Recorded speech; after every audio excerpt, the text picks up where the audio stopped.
Nasugatan po naman ng isang lalaki matapos mahulog sa ilog ang kanyang minamanehong six-wheeler dump truck nang bumigay ang tinatawir nitong tulay sa Barangay Kamanga, Titay, Zamboanga, Sibugay. Ayon po sa Zamboanga, Sibugay Police Provincial Office, gumuho ang tulay. Nako po yan, kitang-kita po sa television. Apakaliit lang ho ng tulay, ang laki ng truck na dumaan eh. Nako po.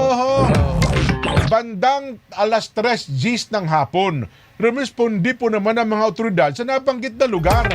Batay po sa investigasyon, nasa humigit kumulang 16 cubic meter ang graba na dala po ng truck at patungo ito ng Barangay Palomok para sa isang concreting project nang bumigay ang tinatawirang tulay.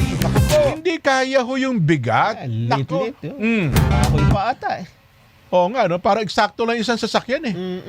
Parang light vehicles lang po nakadadaan eh. Nagtamo ho ng sugat ang driver at agad lamang sinugod sa pag-abutan para po sa agarang lunas. Pansamantala murang isinara ang tulay sa mga motorista at pedestrian habang sinusuri ng mga otoridad ang pinsala at inaayos na po ang istruktura. Na parang matagalan po ito. Nag-collapse eh. Collapse siya. Tataka naman ako doon sa driver, no?